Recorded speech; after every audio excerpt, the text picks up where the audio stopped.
Et coucou, j'espère que vous allez bien et bienvenue sur ce nouveau format de vidéo qui est un Let's Talk About. Aujourd'hui, on va parler d'auteurs. Le premier sera sur l'autrice Sarah Riven, que je ne présente plus. Tu connais forcément Captive et Lake Stone, qui est dans la même saga, entre guillemets, qui n'est pas de la même saga, mais qui peuvent se rapprocher grâce aux points communs. Ces deux romans font partie de la catégorie des dark romances qui ont le plus marché sur Wattpad et sur TikTok. Et aujourd'hui, nous allons parler de son autrice, Sarah Riven. Dans ce premier épisode d'une longue série, nous allons voir ses débuts et son rôle dans la société en tant qu'autrice et en tant que femme surtout. Nous avons 5 points qu'on va aborder, donc il y a ses débuts, après on s'attaque à Captive. Après Captive, on va s'orienter sur les thèmes de ces vidéos parce qu'ils sont vraiment géniaux, enfin vous allez comprendre.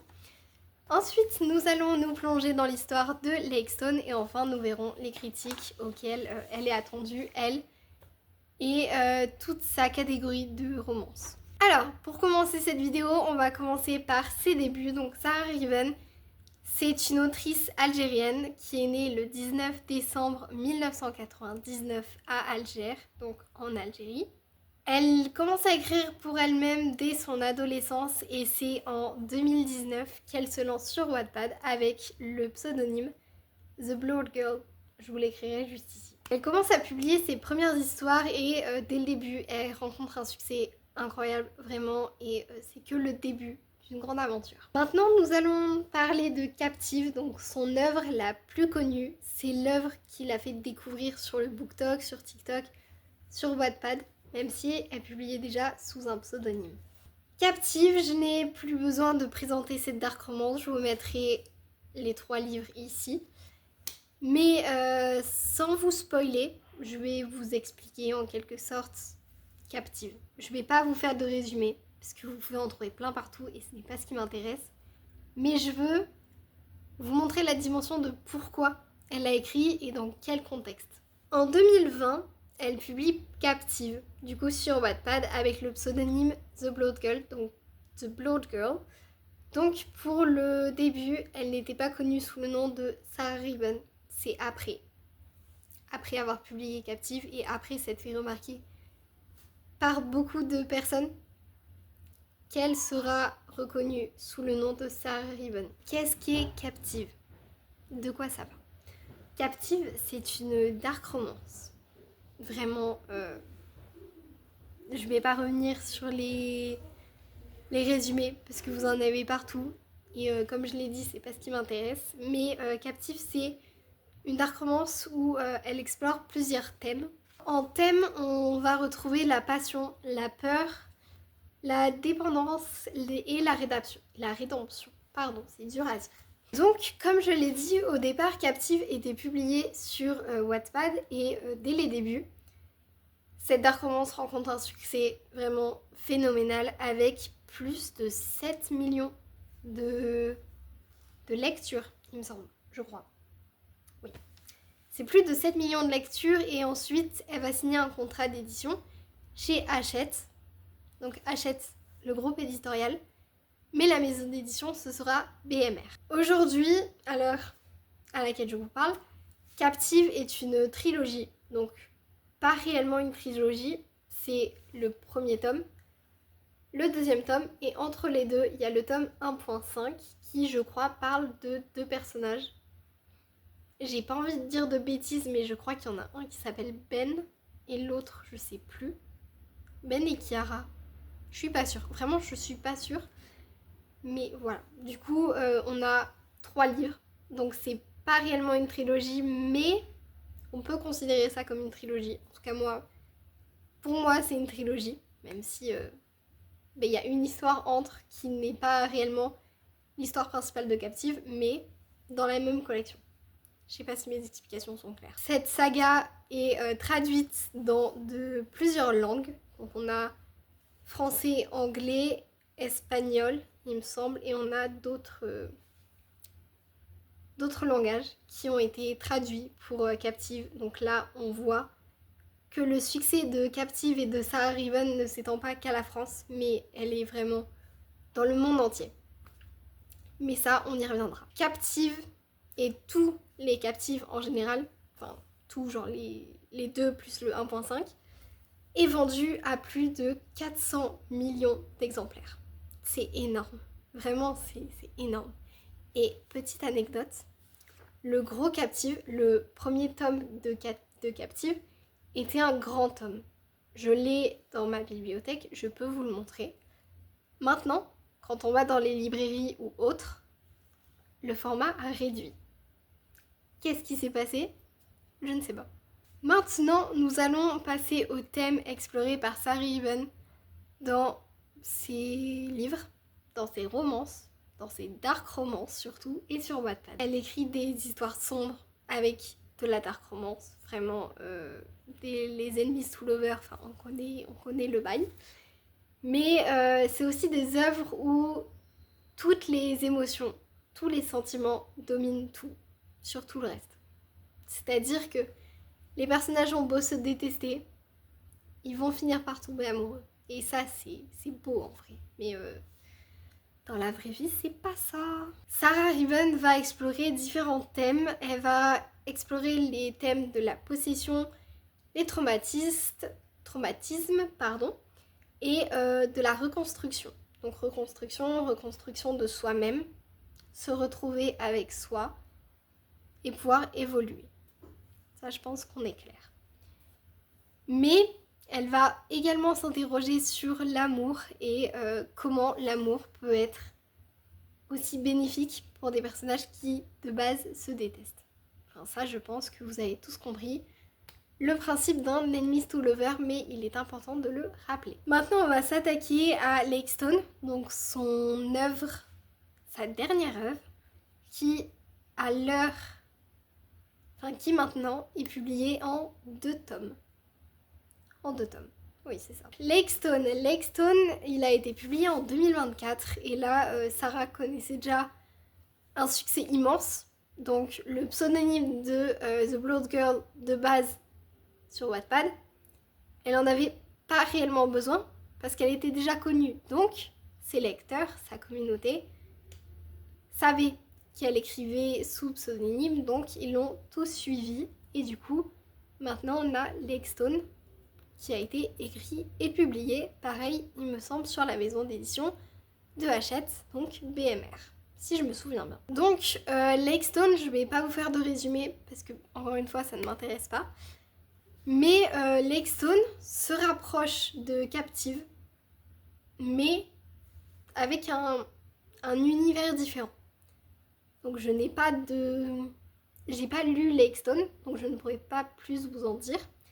Mais de mes recherches, c'est un univers complètement différent. Mais il y a toujours ce côté addictif. Et c'est toujours de la dark romance, donc il y a quelques points communs. Pour la sortie de Lake Stone, bien évidemment, et comme je l'ai dit tout à l'heure, Sarah était déjà connue. Donc, elle a créé des événements immersifs pour la sortie du livre, pour tout ce qui est côté marketing, communication, tout ce que je suis en train de voir en ce moment en BTS. Comme je l'ai dit, il y a des événements qui ont été organisés, des événements immersifs. Donc en gros, c'est tu te plonges littéralement dans l'univers de Lake Stone. Et il y a aussi des goodies qui ont été créés pour Lake Stone. Et ça se fait de plus en plus. Quand un livre, quand une romance sort, il y a beaucoup de goodies, il y a beaucoup de tote bags qui sont créés. Je vous mettrai, pour illustrer, des petites images un peu partout autour de moi. Au pire, ce sera un petit peu brouillon, mais à Soul, c'est pas grave. Grâce à ces événements et aussi grâce à tout ce qui est créé autour de l'univers de Sarah, ça montre que Sarah a créé des mondes entiers et qui sont suivis depuis le début, depuis Captive. Et comme ça, elle a réussi à créer une communauté. Et maintenant, on va pratiquement finir cette vidéo, mais avant, on va évoquer les critiques. Parce que Lake Stone, Captive, ce sont des dark romances. Et la dark romance est au cœur des débats. Parce que la dark romance, c'est comme son nom l'indique, c'est une romance, mais noire. Donc, pas vraiment saine. C'est plus toxique. Petit disclaimer, de la dark romance, c'est de la fiction, mais il y a beaucoup de jeunes qui ne lisent, qui ne respectent pas les conditions d'âge, et les conditions d'âge pour lire de la dark romance, c'est 18 ans. Je le mettrai dans le titre, je le mettrai en description, je le mettrai partout. On ne lit pas de dark romance avant 18 ans. On ne lit pas, c'est mort. Même si vous vous dites oui, non, mais je suis mature et tout. Non, non, non, non, non, non, non, non. On ne lit pas. Du coup, oui, la dark romance, c'est au cœur des débats parce qu'on a beaucoup de violence. Que ce soit violence physique, violence verbale, trigger warning, je le mettrai peut-être avant. On a aussi les viols qui sont mis au cœur, qui sont même romantisés. On a aussi les abus de pouvoir, ben oui, techniquement. On a la soumission de la femme qui est même plus que mise à l'épreuve. Enfin bref, il y a plein de petits éléments, mais c'est pas les mieux. Je vais vous lire les trigger warnings de Captive pour que vous vous rendez un petit peu compte. Après, là, dans ma bibliothèque, j'ai pas réellement de dark romance, mis à part Captive. Captive est là. Donc voilà, ça c'est l'ancien, vraiment. Comme je l'avais expliqué dans la dernière vidéo, je ne l'ai pas fini. Du coup, les trigger warnings. C'est où? Je suis en train de vous retrouver, ça va être très drôle. Déjà, ce qu'on peut voir, c'est qu'on a déjà une phrase. Donc je vous la lis. Captive est une dark romance qui n'entre pas dans les codes de la romance classique. Donc en gros, genre c'est pas une rencontre et après on tombe amoureux. Là, non, c'est vraiment quelque chose de pire. Romance, il rime avec violence. Donc, romance, violence. Les deux trucs ne vont pas ensemble. Enfin, les deux mots ne vont pas ensemble. Ensuite, on peut lire « Et certaines scènes peuvent surprendre les lectrices non averties ». Donc, il faut quand même prendre du recul et il ne faut pas croire que ce livre, c'est la réalité. Trigger warning, mention de viol, violence physique, langage violent. Donc c'est en gros, c'est ce que j'ai dit tout à l'heure. Mais voilà, même si vous vous pensez mature, il ne faut pas lire de dark romance avant un certain âge. La dark romance, oui, elle fait débat, du coup il y en a qui reprochent la violence, mais il y en a également qui soutiennent le fait de parler de sujets aussi graves et de dire qu'il faut ouvrir les yeux sur certaines choses. Donc ça, c'est bien. Mais tout le monde n'a pas cette... c'est pas la proximité. Tout le monde n'a pas ce recul pour pouvoir différencier un livre et la vraie vie. Parce que en vrai, un mec, imaginons, demain un mec nous kidnappe, même s'il est beau et tout, il nous menace de mort. Ah mais on flippe.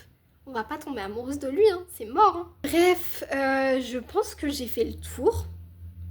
Je pense. J'avais pris quelques notes. Donc si vous me voyez regarder en bas par moment, c'est tout à fait normal, j'ai mes notes. Et voilà.